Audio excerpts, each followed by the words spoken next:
Welcome everyone. Recording in progress. Weber County Commissioners meeting on this Tuesday, May 6th. I'm Commissioner Sharon Bolos. I'm joined by Commissioner Gage Frower and I'd like to excuse Commissioner Jim Harvey.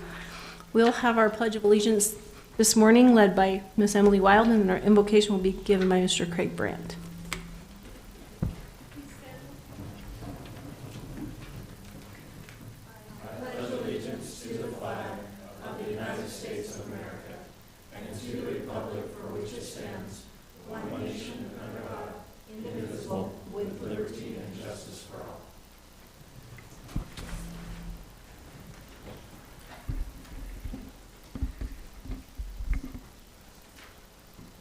Our Father in heaven, we thank thee for this beautiful day. We're grateful for the rain that we've been receiving and pray that it can continue and sufficient for our needs in this land.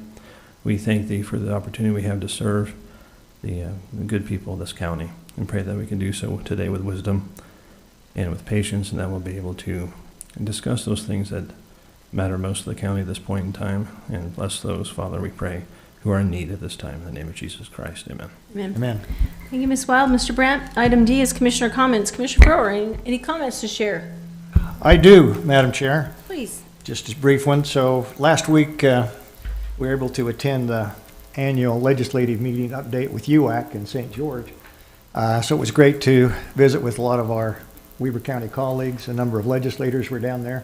Some great legislative updates brought us up to speed on some things that we'll be addressing over this next year. And was able to attend a major event down there, the LPGA Black Desert with the lady golfers. I actually got out with Washington County on Saturday. I'll tell you, if anybody hasn't seen an LPGA event, it's amazing. Those young ladies can hit the ball, and the athletic ability, just quite frankly, first time I've seen an LPGA event. They're tremendous athletes. I'm looking forward to our event here in July or August with Corn Ferry. Yeah. So anyway, Great. great event. Great. Appreciate the update. Thank you. Item E, agenda-related public comments. Comments will be taken for items listed on the agenda, and we ask that anybody who speaks, please limit your comments to 3 minutes. Is there anyone who'd like to come forward at this time? Anyone online? No. Okay, we'll move to item F, consent items. Number 1, request for approval of purchase orders in the amount of $233,316.90.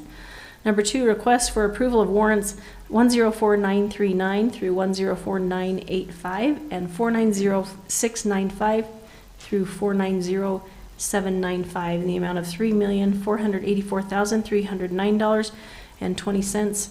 For a summary of warrants and purchase orders, Mr. Jason Horn, please. Good morning, Commissioners. For the warrant report summary, there were a total of 148 warrants.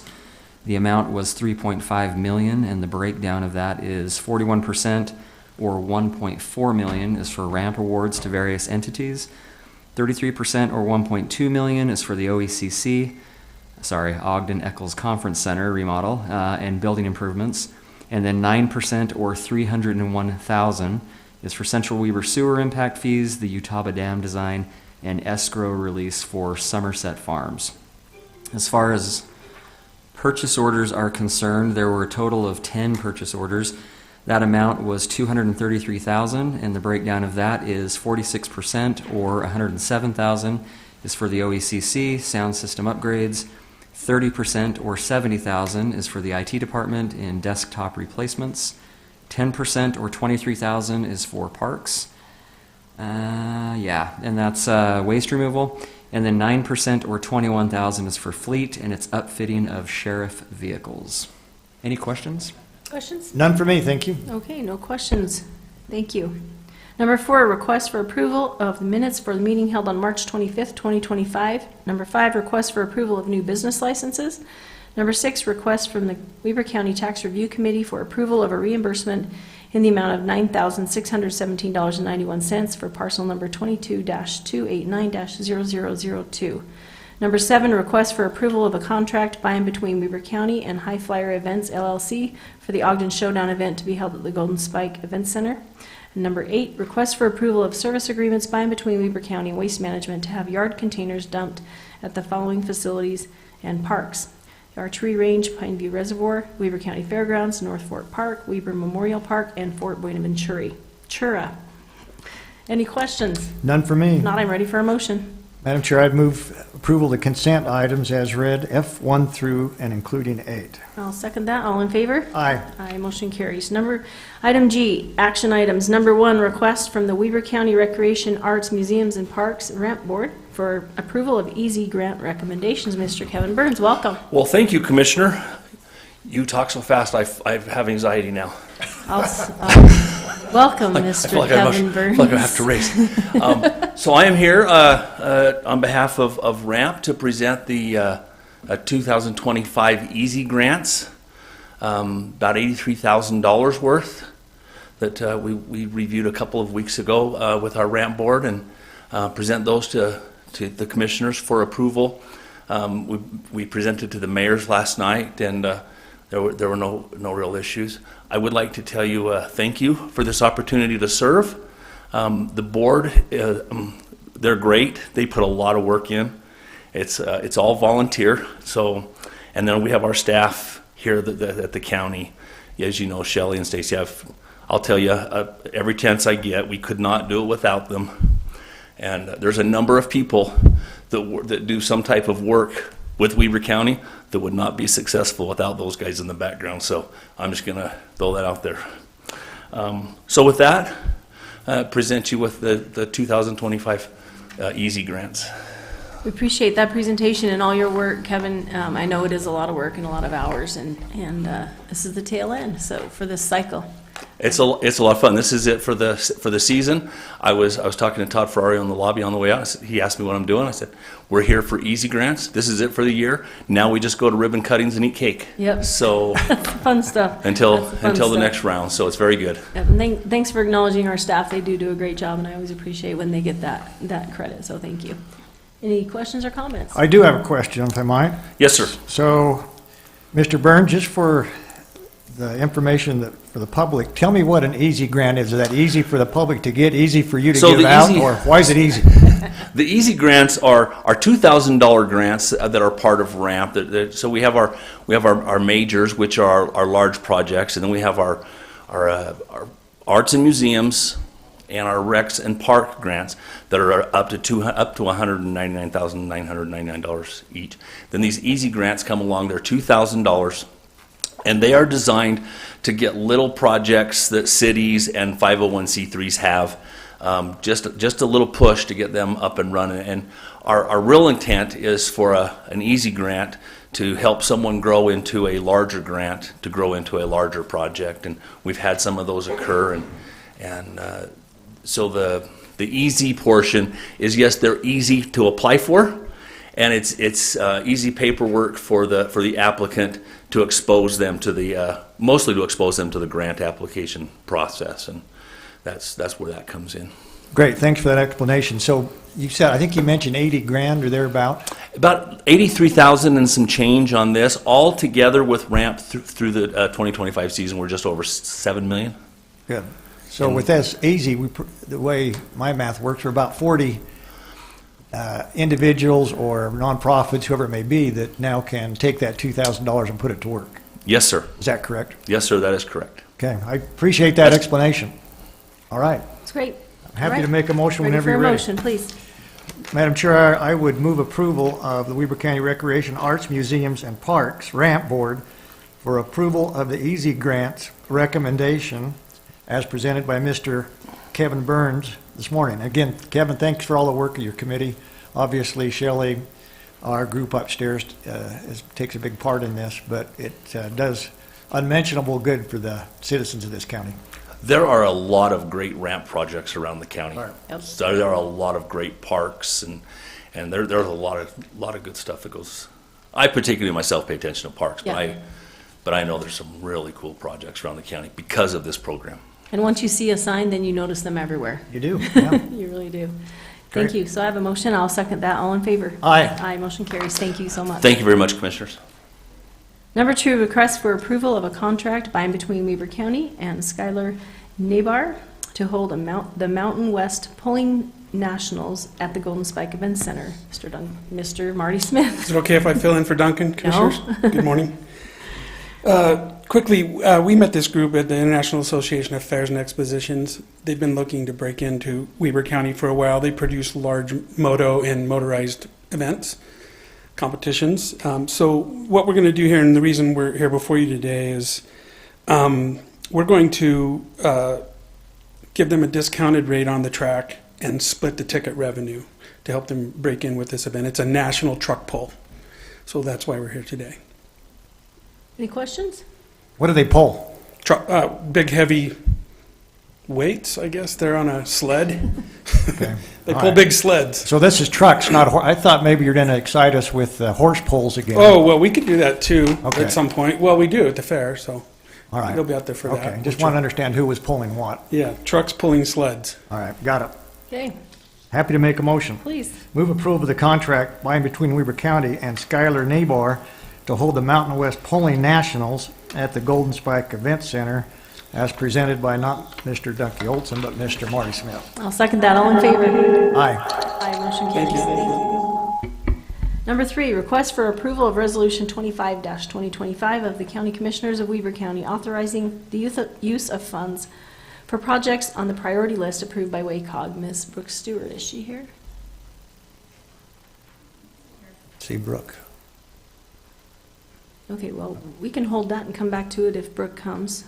Don't let me forget. We'll move on to number 4, request for approval of a contract by and between Weber County and Oracle for assistance in converting the payroll module to the newly supported Redwood design. Ms. Emily Wild, welcome.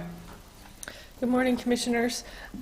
So I met with you last week, and this is the managed service agreement with Oracle to help support moving the payroll module into the new Redwood design, which is the new supported software for our HR system. So we want to make sure that we are converting and keeping up to date with our payroll system, and Oracle will help us get to that point. So. Any questions? None for me, Madam Chair.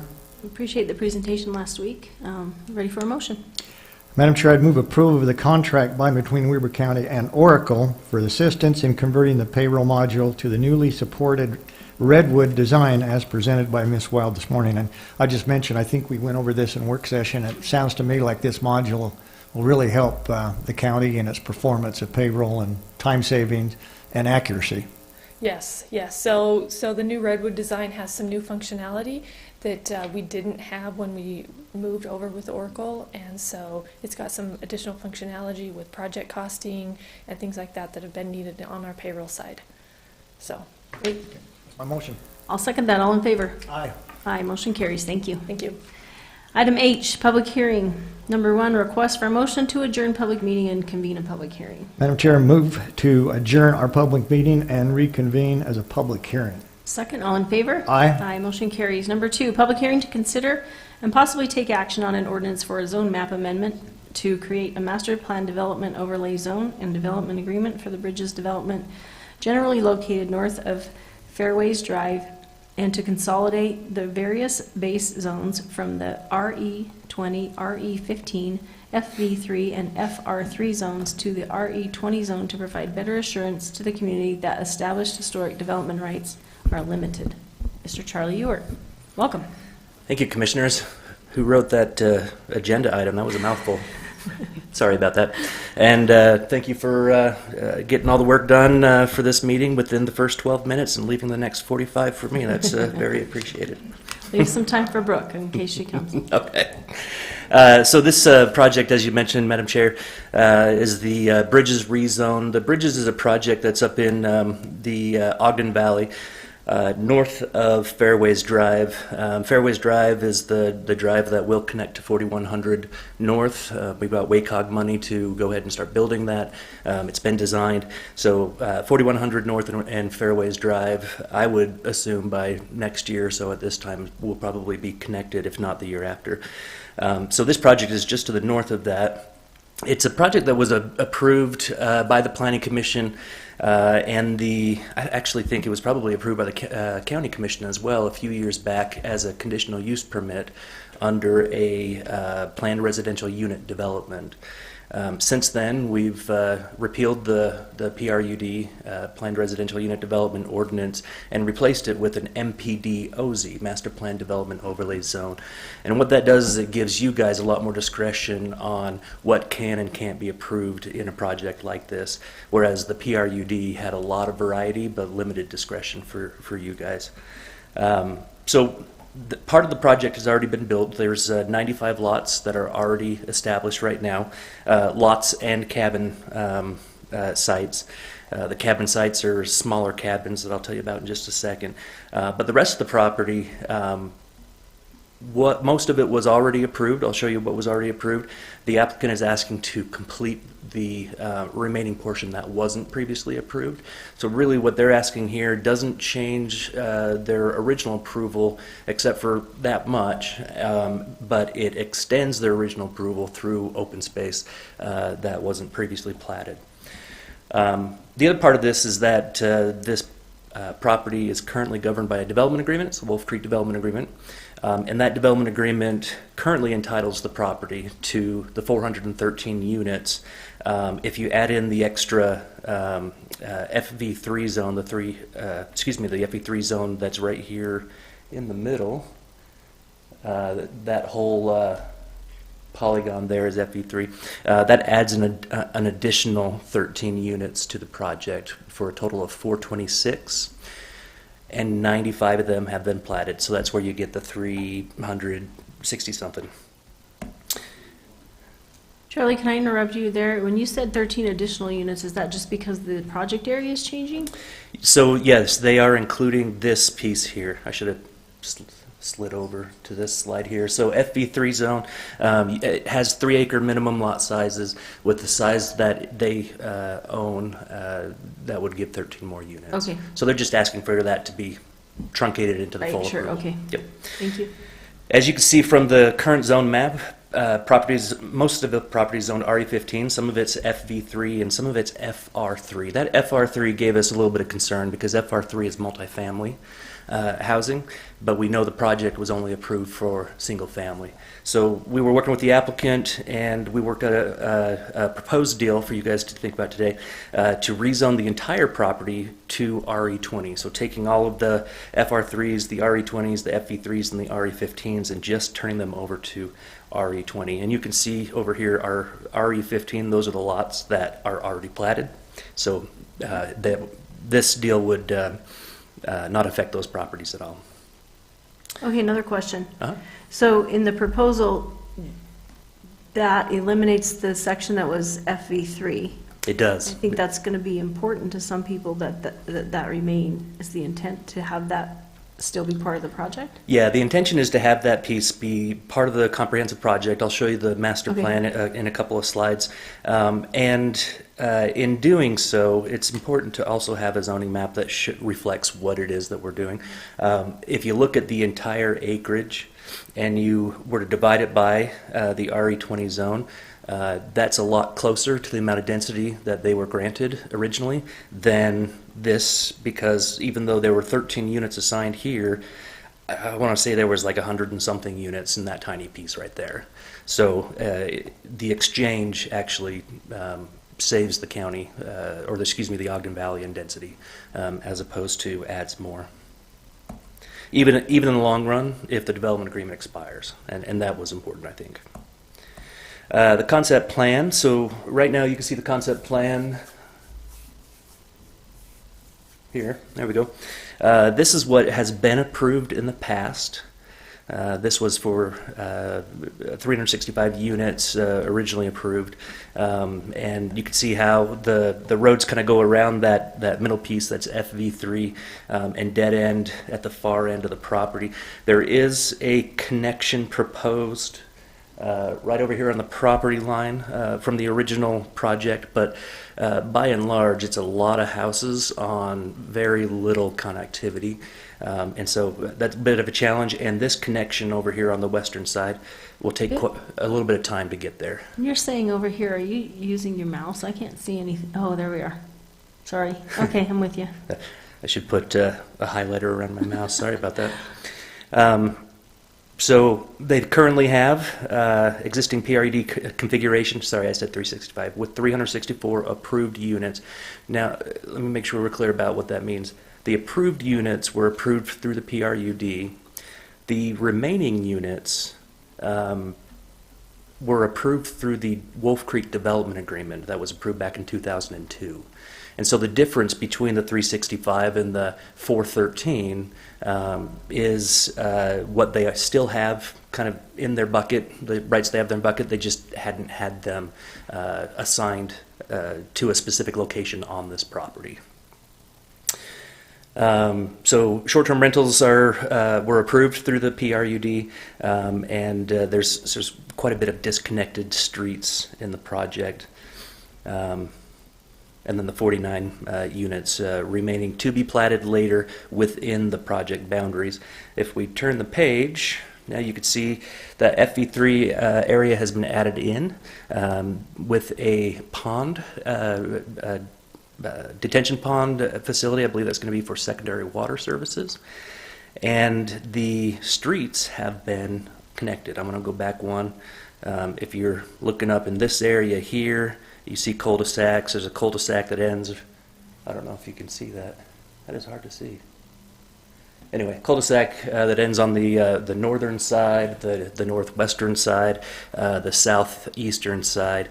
And if we go to the new proposal, I think we have one new cul-de-sac, one existing cul-de-sac in the project. The one on the northern side, you can see there's a emergency egress road. They're actually going to be platting a right-of-way stubbing to the north, even though they won't be building that right-of-way because there's not any speculation on the land to the north just yet.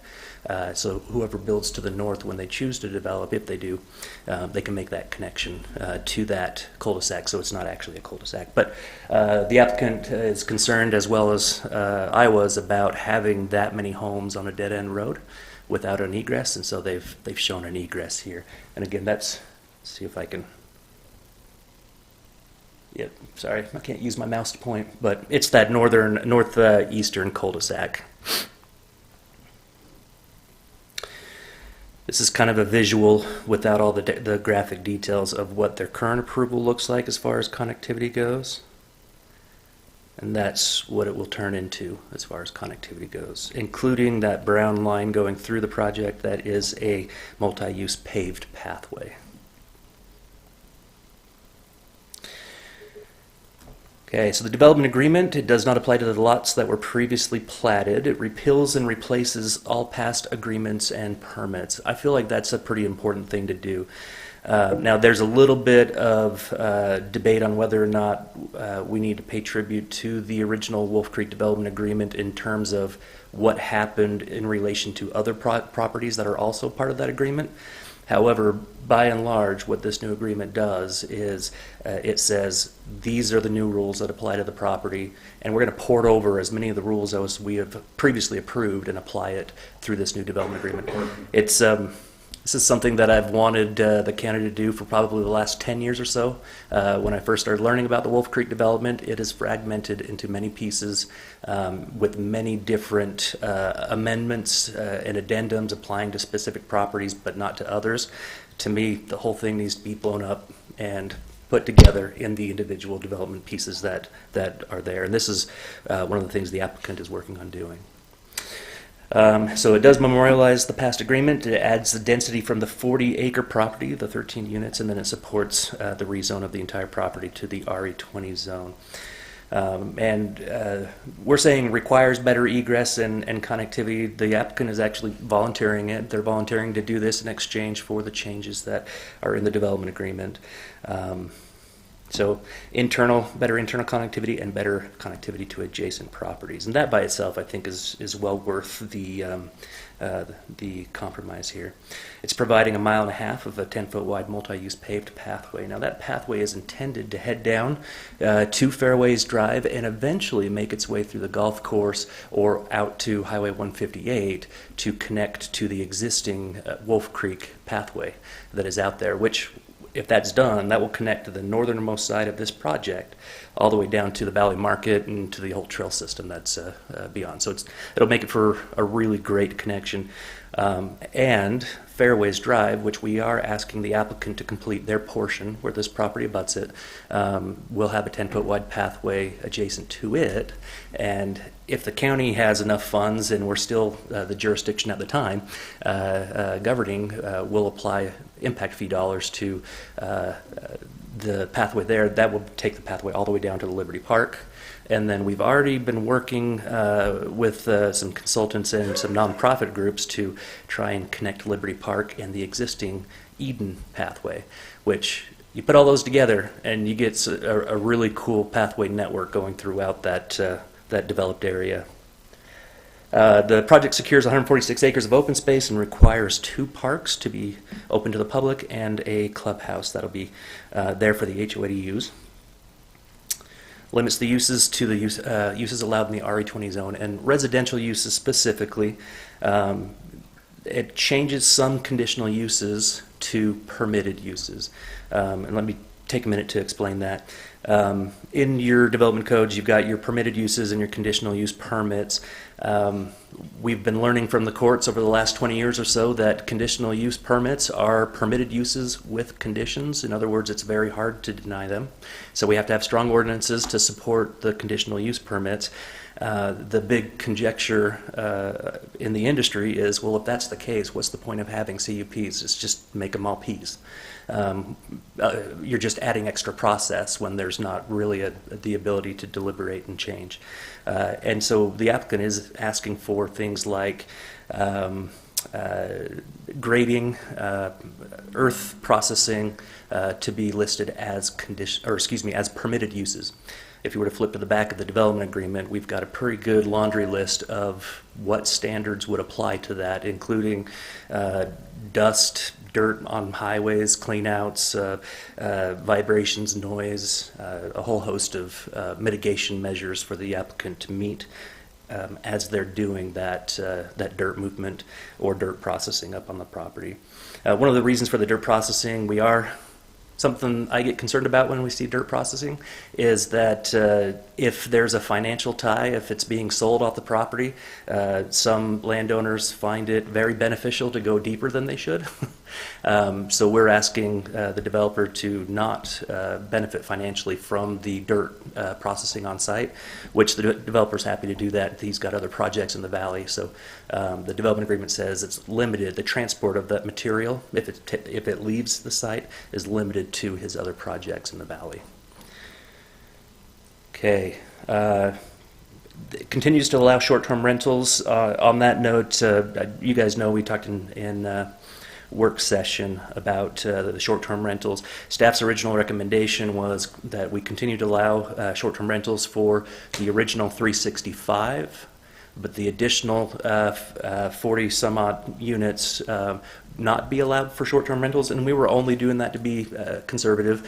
Planning Commission liked the idea, but as the applicant pointed out, the logistics of enforcing and applying that is going to be pretty challenging, and he would like the entire project as it stands now to be able to do short-term rentals. So the agreement has been written for the entire project to be allowed to do that. The agreement reduces the minimum lot area from the RE20 zone to allow for the creation of those open space areas. So your lot sizes can be a lot smaller with open space surrounding it. Very similar to the cluster subdivisions ordinances that we have. And it allows very small lots for cabin development. Now the cabins that they're proposing to build, it's a single level cabin, 2 bedrooms, between 1,000 and 1,500 square feet. On its own lot, kind of like a townhome lot where you own the dirt underneath, but not a whole lot beyond that. So they're working on developing that for the community. One of the things the Ogden Valley Planning Commission asked for is, what about considerations for moderate income housing or housing attainability. We know that it's a big problem in the Ogden Valley, considering land prices. And the applicant asserted that 1,000 to 1,500 square foot cabin, it's still a house, it's a home, on a tiny postage stamp lot is going to be about as affordable as you can get in the Ogden Valley and still sell at market values. So to be clear, the cabin properties will be sold at market values, but will probably sell at quite a bit lower values. So the recommendation, this is both a little combination between staff recommendation and planning commission recommendation. Recommending approval, the planning commission did forward a positive recommendation. They have a list of items that they'd like to see. That's all documented in your staff report there. Staff asked for better connectivity of sidewalks in the cabin area.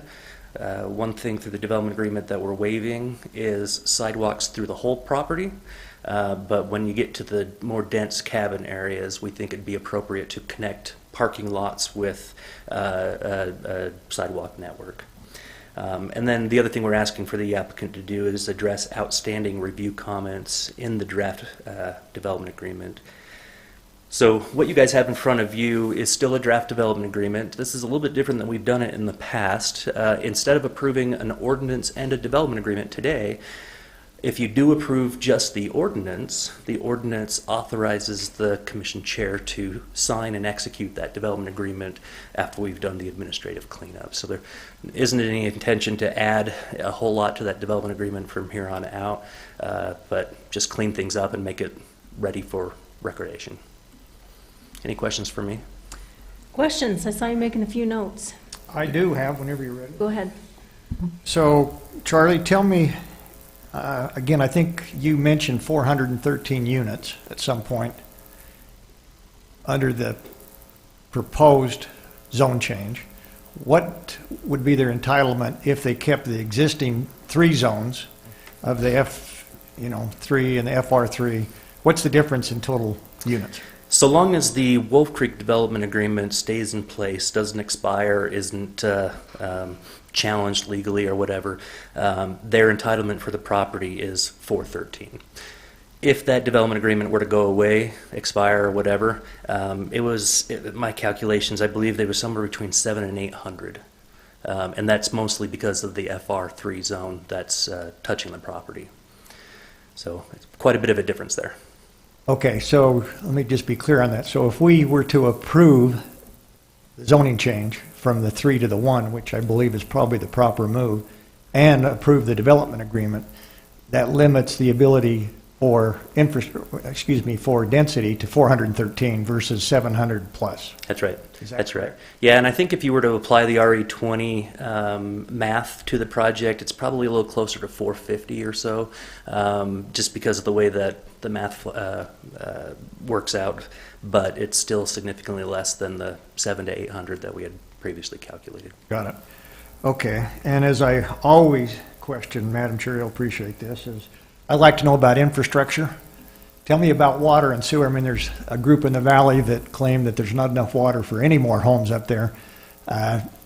Tell me if that's going to be a factor in this. How does that enter into the development agreement? Because we know there's pushback on any development because of the perceived lack of water. Yeah. Explain to me how that works with this. I think the applicant might actually be able to address that a little bit better than I can. My understanding is that based on the previous approval of the 413, there's water that runs with the property, but the applicant can give you a better clarification on that. And sewer? I'm sure the applicant Yep. will talk about sewer. Yep, sewer's got to be connected. So when they file a subdivision plat, approval of this doesn't approve that plat. Got it. It's not on the map. It just approves the plan, and then from there, they'll start platting, and they won't be able to get past platting unless they prove to us that they've got wet water and a sewer connection. Got it. Well, Madam Chair, I would say a couple things. Number one, I think the reduction in the 3 zones to 1s to the RE20 and reducing the density from 700 plus to 413 makes a lot of sense. I really appreciate the connectivity. That was a mess with those cul-de-sacs. I'm a person that hates to go into areas and then have to turn around 10 times because you run into 10 different cul-de-sacs. So that's a good move. I'm assuming the planning commission liked that. They did. My last question, and talk about the connectivity to adjoining future land or adjoining properties that may or may not be owned by the current developer. Has that been addressed? Yes, so this image kind of gives a general idea. If you look at let's just start with the upper right-hand side. You see that arrow pointing to the north. Right. That's that right-of-way that they're going to plat but not build. There'll be a cul-de-sac termination at the end of that road, but the right-of-way will go all the way to the property line. So landowners to the north of that can connect in, and based on our county codes, they'd be required to connect in anywhere that they stub property in with the rights-of-way. If you look at the other two yellow arrows at the top of the page, closer to the middle left, those are two other northern connections that connect to that big parcel to the north. Big parcel to the north is zoned F5, but it is big enough that they could do potentially a cluster subdivision on that and get quite a few residential dwelling units out of that property. And that's the property that currently houses the Powder Mountain sewer lagoons. Right. So just to give you a frame of reference, if you look on the left-hand side of the yellow arrow that's on the left-hand side, that is a new connection being made to Sheep Creek development. One of the concerns the applicant had was there is an existing stub, or existing connection that stubs into the applicant's property, but the concern was that people in that neighborhood would be a little concerned if you make this connection and there's a lot of new traffic going through. So this connection isn't intended to be a full-blown street, it's just intended to be an emergency egress. So you can get people out in the event of an emergency. One of the things we learned from the wildfires in California this last year, and also in years past, is grass burns fast, and especially when it's windy. So we want to make sure that in this kind of grassy hillside area, we've got a quick and easy way for people to get out. If you look at the bottom left-hand side, it's a black line connection. It's just black because it was previously approved and previously proposed by the applicant, but that was the only way in and out of the project other than Fairways Drive. So now you can see all the other connections. And then the red arrows at the bottom, both of those arrows that stem out from the project roads, you can see that they will connect to development just to the south. So the red arrow, let's see if I can get, yeah, there's my mouse. The red arrow that's right there, that will connect into the applicant's Eagle Crest project, which is just to the south of this, and those are townhomes. You guys will see an amendment to that development agreement, but that development agreement was approved a couple of years ago. So applicants just doing the same thing with these other developments. They're just coming back and cleaning up those development agreements. So you'll see that in a couple of weeks. The Planning Commission recommended approval last Tuesday on that one.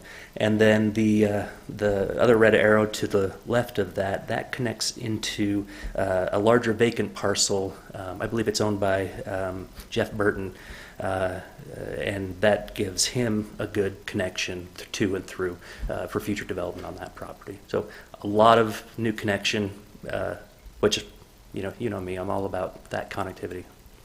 You should be. I appreciate that. Last question. Planning Commission, what was the vote? So the vote was unanimous. They voted recommendation for approval. They did with very specific requests, and you have that in your staff report. In that staff report, I compare the differences between what you have in front of you versus what the Planning Commission saw. There's a couple of minor differences and a couple of perhaps major differences depending on your perspective. One of them is the short-term rentals. For example. Another one, and it's one that I've been working on with the applicant and the applicant's attorney on, is the development agreement has an assignability clause. All development agreements do. And it says that all development agreements usually say that the master developer can assign master developer's rights to someone, another developer. They still have to come in and the agreement still holds, and the new master developer would have to apply the agreement the same way. But it allows the applicant to sell the property to another master developer, and the rights and obligations of a master developer would then go to the next person. Through the assignment, it's got some standards that the county commission can use to not allow that. So if it's being assigned to a developer that has a known history of poor performance, that you guys would really rather not see pick up the property, you guys will have to give consent or denial, and so you guys can have some control over that. But the applicant's concern, and part of my concern with assignability, is splitting the project up multiple different ways. So partial assignment. Once you start splitting them up, it kind of becomes the same issue that you have with the whole Wolf Creek development right now. It's just a whole bunch of different owners all kind of doing their own thing, and it in some ways arguably defeats the purpose of master planning something. The applicant and their attorney has actually adjusted the language in the development agreement. It still has partial assignability, but it has metrics and triggers for the development of infrastructure and open space. And those are the real concerns. If you get multiple master developers in there, we don't want to put the county in a situation where the county has to negotiate or mediate an argument between one developer and another developer on whose responsibility it is to build that trail or provide that open space or build the park or make the very expensive Fairways Drive connection to the west. And so we wanted to make sure the development agreement was clear that it doesn't put the county in any more administrative responsibility or burden in mediating between master developer and any subdeveloper. So I think it solves the concern that the Planning Commission had. It solves my concern, at the very least, on that issue. And I appreciate that. We had that discussion yesterday with a proposed subdivision out west, and that was one of my main concerns, is that a developer goes in and papers lots, sells those lots to somebody that I won't say where they came from, but from out of the state, and then they either come in with the wrong impression or maybe they were lied to. I don't know. But in my opinion, if we approve this, we're approving it based upon the integrity background of the developer that exists today. Yep. I don't want to put the county commission future in the position where they're negotiating with somebody out of state that the main developer that we approve now goes away or throws their hands up and says that's not our problem. Yep. I want it to be their problem from here on out until it's done. Yep, and it gives you the authority to deny if you've got reasonable concern that Right. the new developer cannot fulfill their responsibilities. And that would include partial assignment as well. Got it. That's my questions. Okay, I will invite the developer up to answer your questions about the sewer and water, but I do have a couple questions, Charlie, before you sit down. I'm looking at the staff report on page 7. It seems like your slides were a little different. It shows the zone map prior to rezone and after rezone. So I'm looking at the FV3 zone, and in the proposed rezone, that area is, yeah. Now go to the next slide.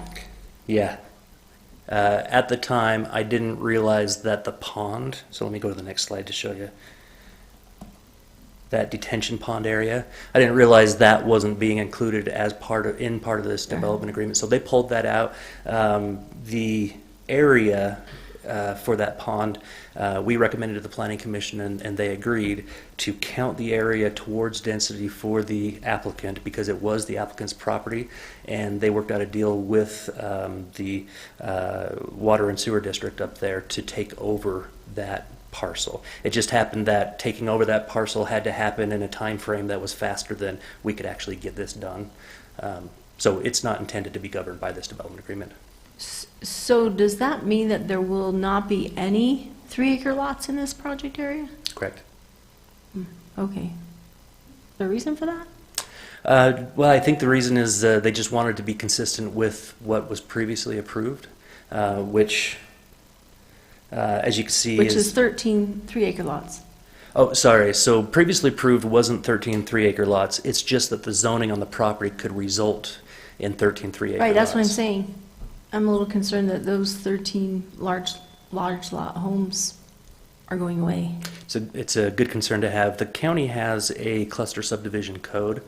We've been using that a lot in the Ogden Valley, not as much in Western Weber. What that cluster subdivision code does is it allows landowners to shrink their lot sizes down to 9,000 square feet in exchange for open space around. So in effect, this proposal does about the same thing. So now go back to the map prior to the proposed rezone. Oops. Is there more open space as a result of getting rid of that FE3? Yes, a lot more open space, including that pond area. In fact, if you look at this map, kind of memorize it, and then I'm going to switch over to the master plan. Oops. There we go. The proposed new master plan. There are a few more homes. Let's see if you can see my mouse. I don't know why. Sometimes you can, sometimes you I can't. got it. But a few more homes on the southeastern side that are being proposed in there. And then you could see the cabins kind of come down into that FE3 area. It doesn't change the amount of units overall. Right. It's not a deal breaker for me, but it just concerns me that those large lots are going away. There might be a market for that, but the only other question I have, I do appreciate the connectivity. That's so important, and it's nice to see that map, with the proposal, there's a lot more connectivity. I have a question. You talked about the dirt in the development and how the developer can't make money on the dirt. Yeah, so Help me understand why we're regulating that. no, good question. So the applicant has asked for a permit to do mass grading and materials processing on site.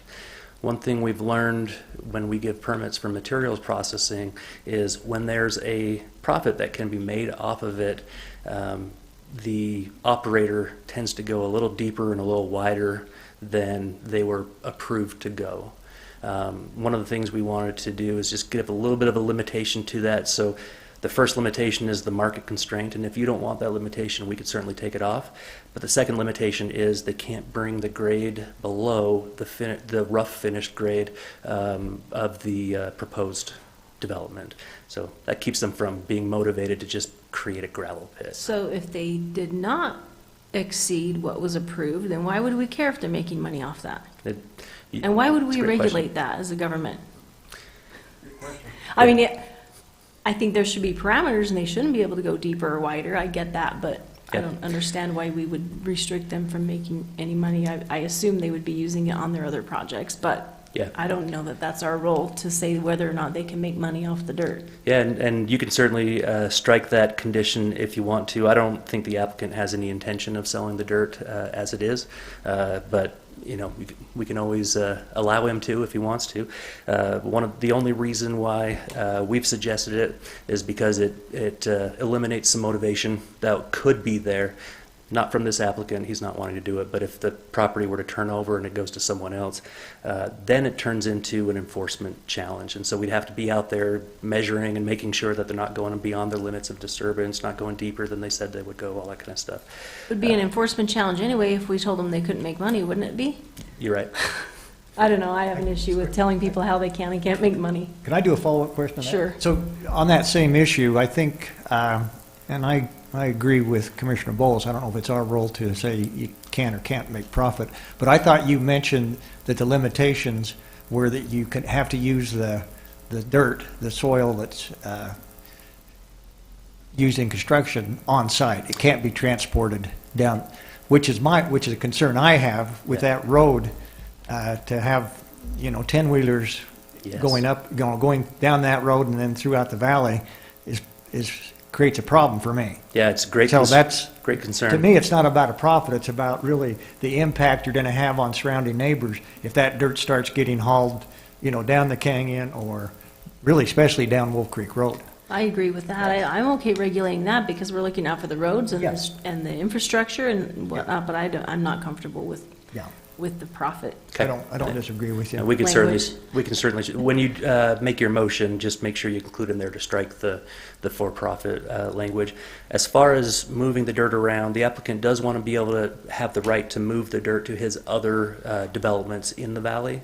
And so there is likely to be some movement of dirt up and down Highway 158 and across Fairways Drive. But we did consider that in the standards that we've applied. We have asked them to video record the entire infrastructure that's there now to verify what damage already exists, and then when they're done, they come back. They've got to video record that and show us if there's any additional damage that is above and beyond just routine wear and tear. The other thing that we've done with that is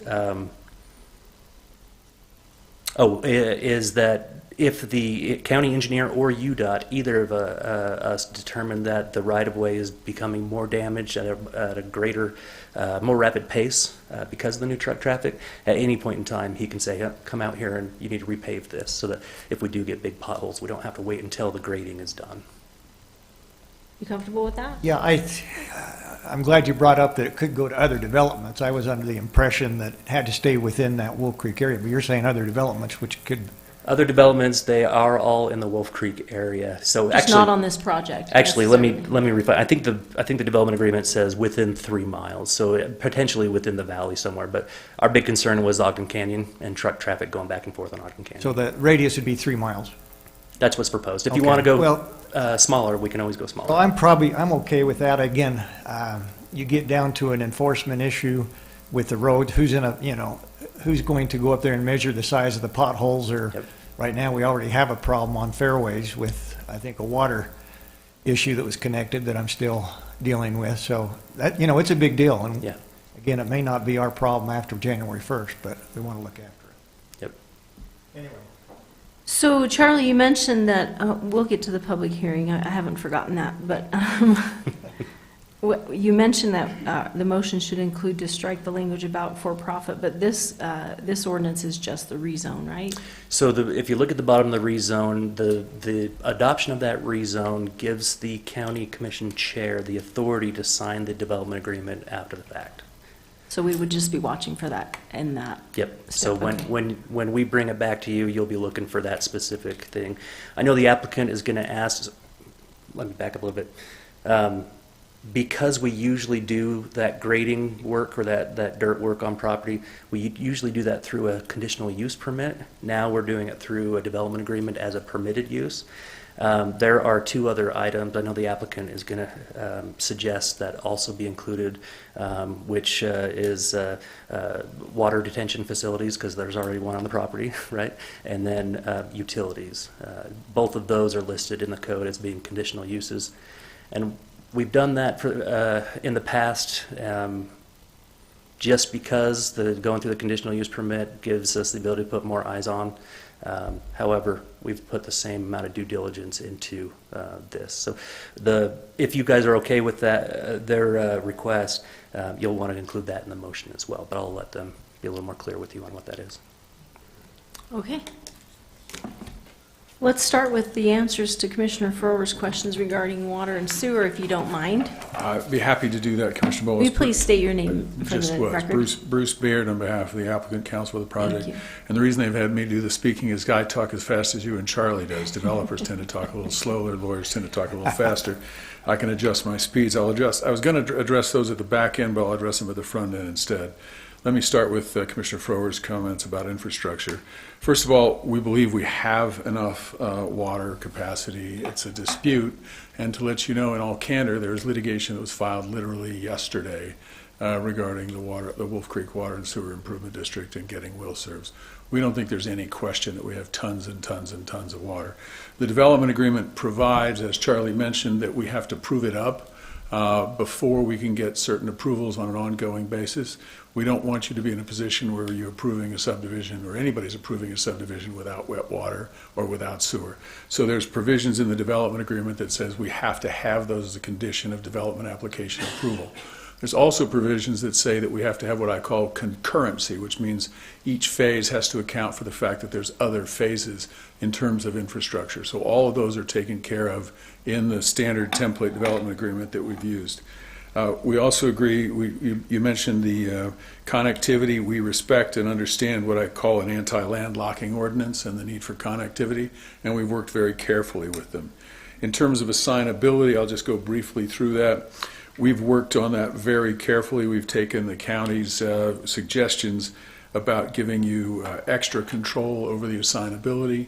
And frankly, I like them well enough that I'm going to build those changes into my standard template, which I've used for this development. I've already, yesterday, worked them into the templates for for Kobe, Beeble Crest, Eden Crossing, and the other ones that you're going to see. And I'm going to use them all across the state because I thought they were very helpful. Commissioner Bolus, let me answer your questions. The pond is now less than accepted from the legal. You're right, there's no 3-acre lots here, but that's part of a trade-off between no multifamily either. So it's sort of a trade-off, and it doesn't affect the net units, and we also are giving a lot of open space.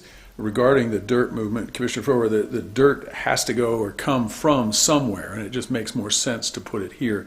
The reason that there was a provision, an anti-sale provision in this document is that's my simple template, because a lot of other jurisdictions don't want to de facto legalize gravel pit operations for sales to third parties.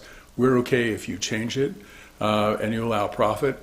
We planned on doing it two ways. One was selling basically intra-company or inter-company, because we have related companies that are developing related projects. So it was basically going to be, I was going to propose that we clean that up in the cleanup version as well to make it clear that we can sell to interrelated companies. So it would be interrelated companies, interrelated projects, but if you want to allow us to sell it for profit within that radius, that's okay too. We think it's actually helpful to do that because it does prevent movement from off-site gravel pits, long distances, because I say the dirt's got to come from and go somewhere. So it might as well be focused, especially if you have these objective standards that Charlie has very carefully written in the document, and we think they're good standards. We're negotiating a little bit on the decibel level, to be blunt, as to between whether it's 65 or 70 decibels or 75 at property lines, because it's a complicated issue of noise being distances.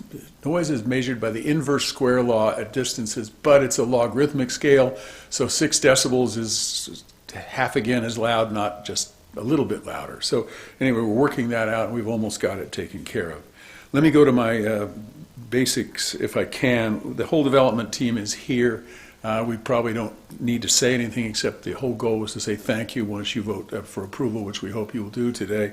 We appreciate it. We also wanted to thank, and not just perfunctorily, I mean, Charlie and Cortland and Rick have worked literally all hours, 7, 7:30, 8, weekends, midnights. It's crazy. I wish I could import your staff to several other places, and I wish I could import this commission to several other places, because you just don't waste time asking silly questions and taking all those cares. And you know me, if I didn't mean that, I wouldn't say it, frankly, because I will call, sorry, I about said a bad word. I probably won't. One of the things that Charlie did mention is that it's really important to clean up these prior development agreements, these prior CUPs. They're just messy. When I try to take a look at them and figure out how a judge would interpret the prior agreements, I'm sort of flabbergasted and try to figure out how the judge could possibly do it. That's how I look at it. What happens if something goes wrong? You have legitimate interests you need to protect. We have legitimate interests. It shouldn't be left to a judge to try to guess what those interests mean. That's part of the assignability question. I skip back to that. The way we've written that, you have lots more control than you would think, than other people do.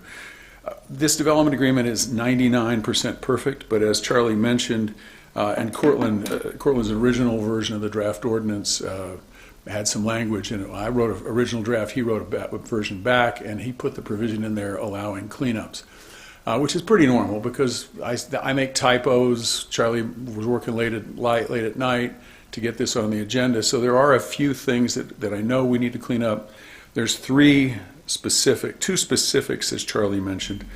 Number one is there does seem to be a glitch in the acreage.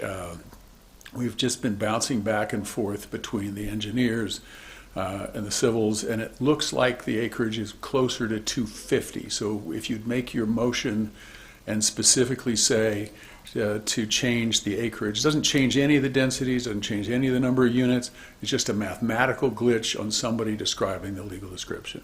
So if you would make a motion to say that it's 250, approximately 250 acres, subject to the development agreement, that would be helpful.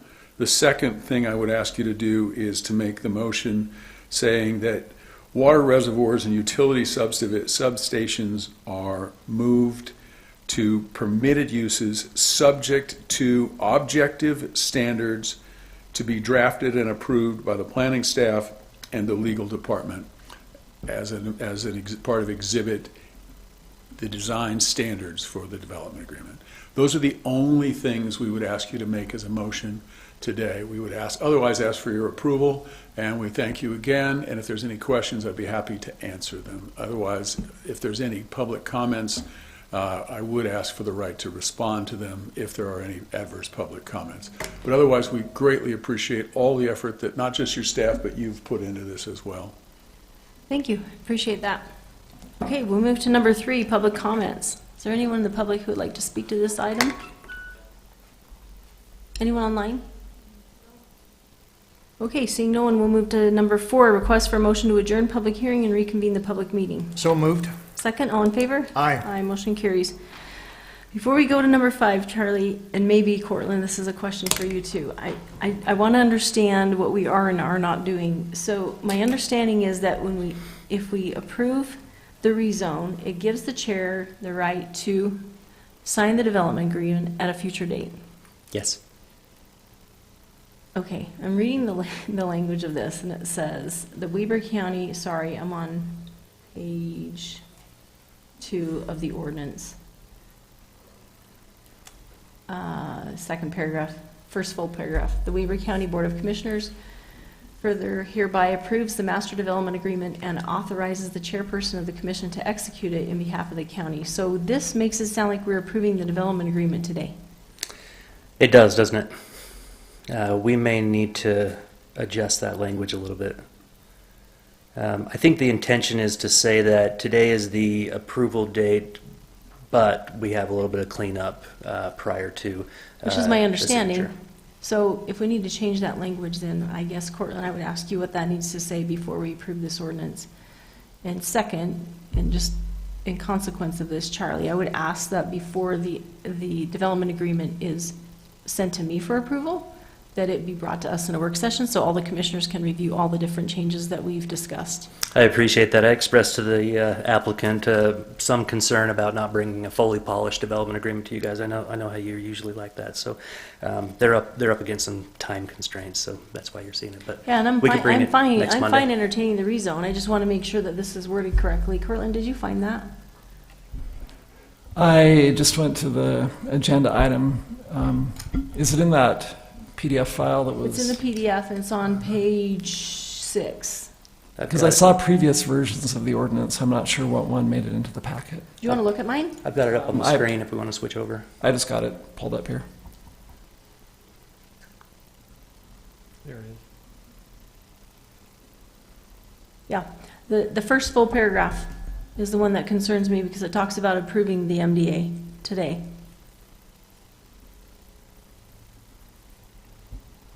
At least the way I read it, but I'm not an attorney.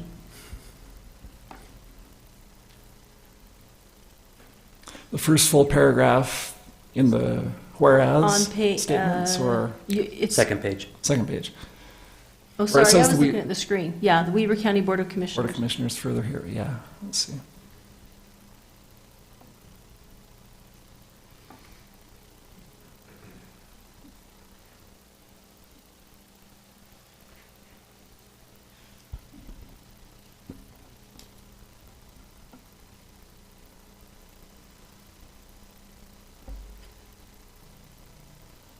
Okay, this has changed a little bit.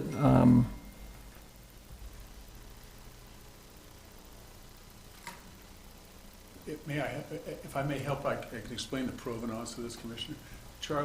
Cortland sent me a draft, and I sent it back to him with those changes redlined. And somehow, I don't know whether he had a chance to, I redlined them back to be careful. I never make a change without doing it.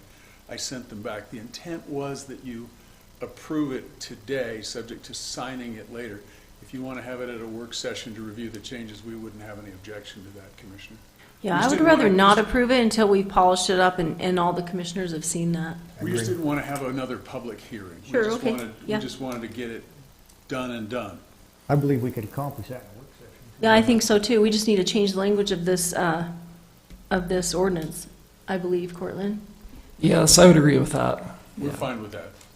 Madam Chair, if I can give a recommendation, if we're going to do final review in a work session next Monday, you may want to just table this item, and we can do the rezone next Tuesday. I'm okay with that. It doesn't require a public hearing again. It could be just on your regular agenda. And we could go clean everything up Okay, and have it all ready for you. you okay with that? Yeah, I think, I just as soon do them at the same time. I mean, I understand why we were trying to separate them, but if we can wait a week, let's do that. So you're suggesting we Language.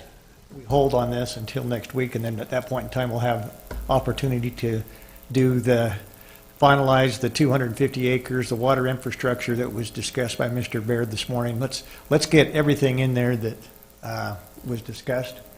That's always my preference. I'm not sure if the applicant would push back against that or not. We're okay? But I would Not just, this.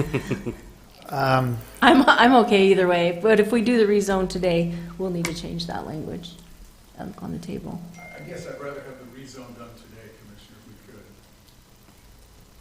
I'm okay with that if you are. I'm okay, as long as Cortland will tell us what that paragraph needs to say, so we can include that in the motion.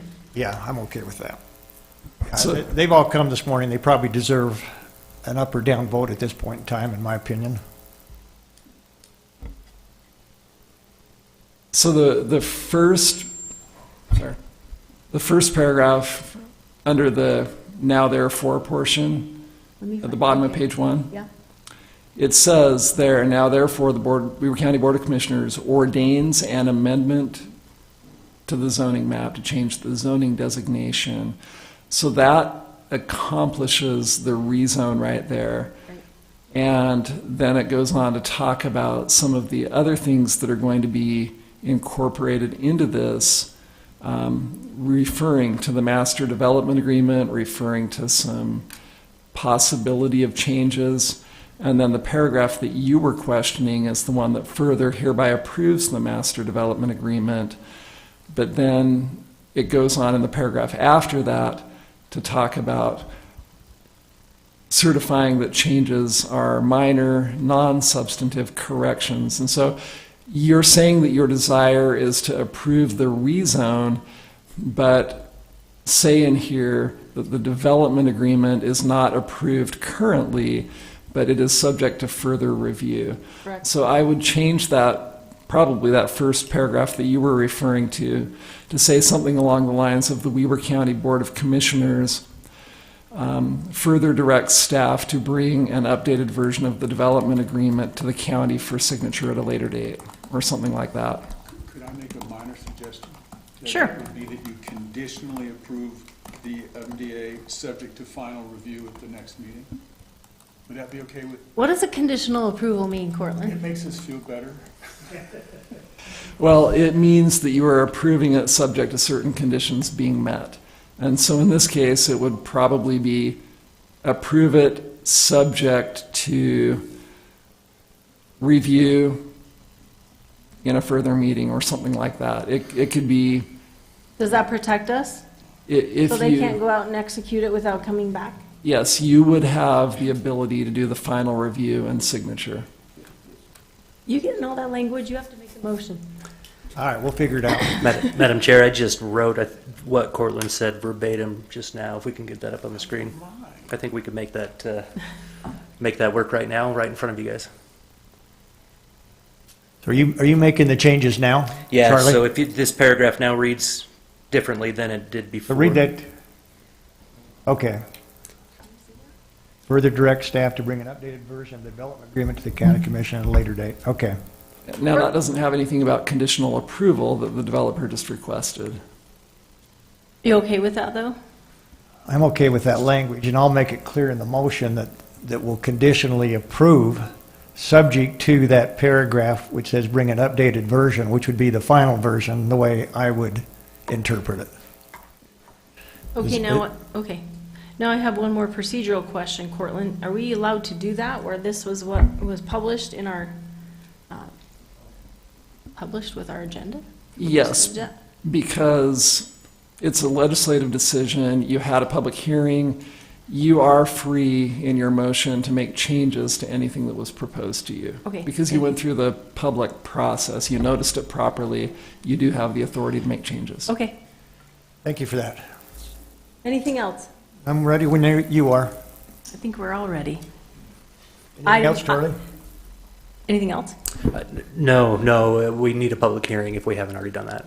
Got it. All right, I'm happy to make a motion if you are ready. Okay, go for it. Item 5. So I'm happy to make a motion approving ordinance 2025-09 to amend the zoning for the Bridges development from the RE20, RE15, FV3, and FR3 to RE20 zone and MP and the MPDOZ zone as presented by Charlie Ebert this morning, with the following changes: that the portion regarding the development agreement will be approved on a conditional basis, and I think the ordinance revised, subject to final approval by the Board of Commissioners at a future date, incorporating those provisions that were indicated by staff and by petitioner regarding the acreage, regarding the water infrastructure, and other issues, to make sure that that final agreement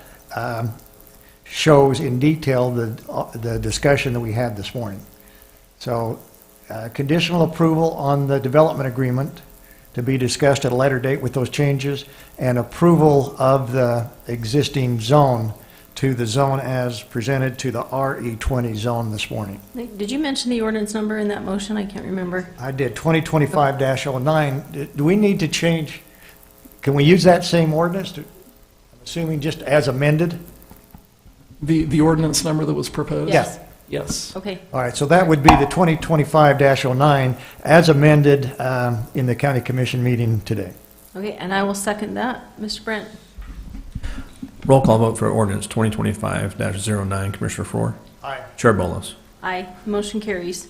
And Mr. Brent, will you make sure you get a copy of those changes that, that Charlie put up on our screens? Okay, we're going to circle back to number G3. Is Brooke here? No, but Mr. Sean Wilkinson is going to present this request for approval of Resolution 25-2025 of the County Commissioners of Weber County, authorizing the use of funds for projects on the priority list approved by WACOG. Thanks for doing this. Yeah, thank you, Commissioners. Brooke apologizes. She Okay. had something else going on, so. But Commissioners, this is for the 2550 South Phase 2 project.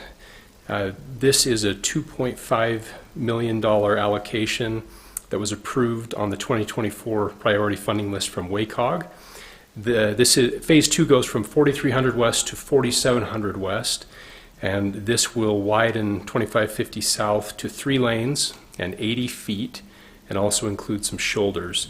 This is for construction and corridor preservation funding, and I believe you are both aware of this project.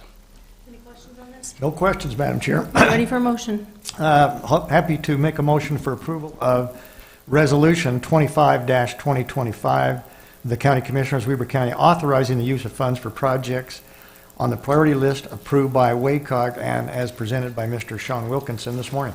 I will second that, Mr. Brent. Roll call vote for resolution 25-2025, Commissioner Faur. Aye. Commissioner Chair Bolos. Aye, motion carries. Thank Thank you. Okay, let's go to item I. Motion to adjourn, Madam Chair. Second, all in favor? Aye. Aye, motion